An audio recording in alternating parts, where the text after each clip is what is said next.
You know, people often say that hard work always pays off. But the truth is, sometimes it doesn't, not right away. Sometimes, life takes a while before it decides to reward you for all that sweat, all those sacrifices. My name's Ernest. I'm a construction engineer. And this is the story of how I ended up building my own house, without even knowing it. I've been in construction for over 20 years. Started with nothing but a rusted truck, a few second-hand tools, and a stubborn belief that honesty still meant something. I never cheated clients, never cut corners, never shorted my crew. If a customer paid late, I still made sure my guys got their checks on time. To me, loyalty wasn't just a word, it was the way I built everything in life. I had a team of 65 men and women who trusted me. They weren't just workers, they were family. We shared early mornings, late nights, cold coffees, and long talks during lunch breaks under the half-built roofs we'd made. And even though I didn't have much, just an old trailer in a quiet park, I felt proud every time I saw one of my crew buying a house or sending their kids to college. That was my kind of success. 3 months before my 50th birthday, one of my guys, Logan, came up to me. He's a good kid, been with me for years. He said, "Boss, I've got a new project. A family friend wants to build a small house out near the edge of town. Tight deadline, 3 months. But the pay's good." I nodded. 3 months wasn't much, but we'd done worse. A job's a job, right? We got started the next week. The plot was perfect, quiet, near a line of tall oaks, with enough open space to catch the morning sun. I remember thinking, whoever's moving in here is one lucky son of a gun. We poured the foundation under the burning July sun. The air smelled like wet cement and sawdust. I walked through the skeleton of that house every evening, checking every beam, every nail, every line on the blueprint. The crew joked that I was more obsessed than the future homeowner would be. But for me, every house we built meant something. It wasn't just work, it was a promise. Someone's going to live there, laugh there, raise kids there. You don't take shortcuts when you're building someone's dream. Weeks passed. We framed the roof, laid the tiles, installed the windows. I noticed Logan was unusually invested in this one. He'd always ask, "How's it looking, boss? You think the family will like it?" I'd laugh and tell him, "They'll love it. You picked a good design." By the second month, the house started to feel special. I didn't know why, but every time I looked at it, I felt this strange warmth in my chest. Maybe because it was exactly the kind of place I used to imagine for myself. Simple, peaceful, filled with light. When the final week rolled around, I was dead tired. We'd been pushing 14-hour days, even weekends.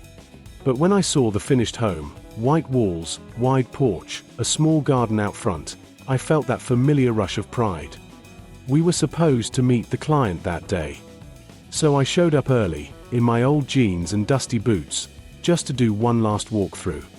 Everything was perfect. Then, around noon, I saw all my workers gathering outside. Every single one of them, the whole crew. Some of them were even dressed nicely, like it was some kind of event. I walked out, confused. "What's going on?" I asked. Logan stepped forward, holding something shiny in his hand. It was a key. He smiled and said, "Happy birthday, boss. This one's yours." At first, I laughed. I thought it was a prank. "Very funny, Logan," I said. "Whose house is this really?" But no one said a word. They just stood there, smiling. Then Logan explained. They'd all been planning this for months. He'd come up with the idea, and everyone had chipped in, a little from every paycheck, every week. 65 people. They'd used the money to buy the land, the materials, and build my house. I just stood there, speechless. It was like my brain couldn't process it. This is mine. I whispered. Yeah, Logan said softly. You've spent your life building homes for everyone else. We figured it's time you finally had your own. I felt my throat tighten. For a moment, I couldn't speak. All those years, the sleepless nights, the delayed paychecks, the endless deadlines, they flashed before my eyes. And suddenly, every one of them was worth it. I walked through the doorway, my doorway, touching the smooth wood of the walls. The air inside smelled of fresh paint and pine. The crew had even furnished it, a couch, a table, some old-fashioned lamps. Nothing fancy, but perfect. There was a note on the kitchen counter that said, "Built by those who believe in you." That was it. That broke me. I cried. Not the quiet kind of crying either, real tears, the kind you can't hold back no matter how hard you try. Later that night, we all sat on the porch, my porch, eating barbecue, drinking cheap beer, laughing under the stars. Someone joked, "You know, boss, this might be the only project where you don't have to collect payment." We all laughed. And for the first time in my life, I didn't feel like a builder. I felt like a man who'd finally come home. You see, people think construction is about bricks and nails. But they're wrong. It's about people. About trust, loyalty, and what you build inside others. I've spent my life building for strangers, never expecting anything in return. And yet, somehow, the people I helped build up ended up building something for me. That house isn't just wood and stone.